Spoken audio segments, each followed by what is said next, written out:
अनंत कोटि ब्रह्मांड नायक राजाधिराज सच्चिदानंद सद्गुरु श्री ब्रह्म चैतन्य महाराज की जय। श्री राम समर्थ। 24 अक्टूबर, परमेश्वर की सच्ची पूजा। देहाभिमान नष्ट होने पर चिंता का कोई कारण नहीं रहता। मैं साधन करता हूं, ऐसा अभिमान देह के अभिमान के कारण निर्माण होता है। यह साधनाभिमान भी घात करने वाला होता है। अतः जो कुछ भी होता है ईश्वर की इच्छा से होता है, ऐसा माने। हमारा हित किस बात में है, यह परमेश्वर को ही बहुत अच्छी तरह से समझता है और वह सब तुम्हारी भलाई के लिए ही करता है। अतः किसी भी प्रकार की चिंता नहीं करनी चाहिए। उस पर पूरा विश्वास रखकर आनंद में रहें। चित्त वृत्ति परमेश्वर की ओर हो। परमेश्वर की ओर से यदि वह विषय की ओर आसन्न होने लगी तो मौका पाकर उसे पुनश्च परमेश्वर की ओर मोड़े। मन यदि विषय की ओर आकर्षित होने लगा तो मेरा स्मरण करें।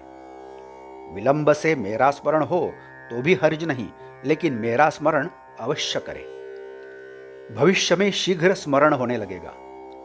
जिसका मन पूजा में होता है उसकी ही पूजा सच्ची होती है। सर्व प्राणी मात्र में भगवत भाव देखना और किसी को परेशान न करना ही सच्ची पूजा होती है। पूजा के लिए बाह्य उपचारों की आवश्यकता नहीं होती, लेकिन मन अवश्य समर्पित करना चाहिए। पूजा करते समय भाव होना जरूरी है। भक्ति और वैराग्य में वस्तुतः कोई अंतर नहीं है। परमेश्वर के प्रति रुचि का अर्थ है भक्ति और विषयों की अनासक्ति का मतलब है वैराग्य। प्रभु रामचंद्र जब वनवास के लिए प्रस्थान करने जा रहे थे तब उन्होंने सीता से साथ में न आने के लिए कहा। तब उसने उत्तर दिया कि हे राम, जब मैं तुम्हारे साथ रहूंगी तो सभी कष्ट सुखदायक होंगे और तुम्हारे सिवाय रहूंगी तो सभी सुखोपभोग कष्टप्रद होंगे। सीता बहुत बड़ी राम भक्त थी, इसलिए उसकी ऐसी अवस्था थी। उसे परिस्थिति का भान नहीं था, किंतु वैसी स्थिति हमारी नहीं है।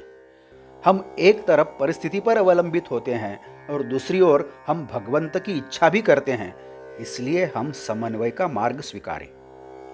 वह मार्ग यह है कि हम कहें, राम, मेरी स्थिति तुम पर निर्भर है, और ऐसा अंतःकरण से कहने पर परिस्थिति में परिवर्तन भी हुआ तो भी हमारा आनंद बना रहेगा।